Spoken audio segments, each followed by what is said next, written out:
কি গো জামাই আসবে বাজার করতে গেলা খালি ব্যাগ করে লাসছো যে 3 ইঞ্চি মাছ 1 ইঞ্চি করে পিস করবি, পেটিটা জামাইকে দিবি আর লেজটা মেয়েকে, আর মাথাটা আলু দিয়ে ভাঙা করবি। এইটুকু মাছ জামাইয়ের পাতে দেয়া যায়? ছাগল কেটে খাবে তোর জামাই খেয়ে।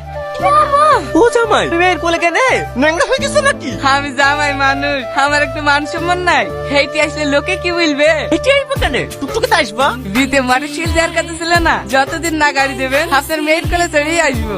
আব্বা তুমি যখন ওকে তাড়াতাড়ি গাড়ি কিনে দাও, নাহলে ও হাটে বাজারে যেখানে যায় সব জায়গায় আমাকে কোলে করে নিয়ে যেতে হয়। আর তো হাঁটে না। হাঁটবো কেনে? লালো তাড়াতাড়ি খাওয়া দাওয়া খেলে আবার লং ড্রাইভে যেতে হবে। ও মা, ও আব্বাকে বলো না তোমার জামাইকে গাড়ি কিনে দিতে। ও গো এবছর তো পেঁয়াজের দাম ভালোই পাইলা। ও মেলার খেলনা গাড়ি চাচ্ছে না, বাইক চাচ্ছে। বাইকের দাম জানিস? 2 বিঘে জমির পেঁয়াজ বেচলে হবে না, বাইক কিনে দেবে। ও জামাই পাতলা আছে, বিঘা দামে তো কম দিবি, লিভার তো অসুবিধা হবে না। মা এটা কি মাছ। কি মাছ? কাতলা মাছ বা এই দেখো শার্টে।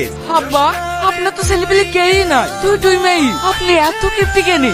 না খেয়ে এই টাকাগুলো গুছিয়ে গিয়ে কবরে তাজমহল তৈরি করবেন নাকি? কে কিপ্তি? আমি তোমার বাপের মতো বেপনতে খাবার নষ্ট করিনি। একদিন 5 কেজি মাংস নিয়ে আসবে, তারপর 5 দিন শাক দিয়ে ভাত খাবে। আমার বাড়িতে প্রতিদিন মাছ মাংস হয়, একদিনও বাদ যায় না। সে তো দেখতেই পাচ্ছি। ও গো খাবা না? না অত বড় মাছ আমার পেটে হজম হবে না। জামাই জামাই আরে ছাড়া, এই বাড়ি থেকে খেয়ে এসে না। এই বুড়ি মুরগি কোথায় পালি? আমাদের লচ্ছিটা মা জবাই করতে বললো তাই করনু। মরে গেছে? মুরগি জবাই করলে আবার বেঁচে যাবে নাকি? আমি শেষ। আর কি হইলো গো? কি হলো আব্বা?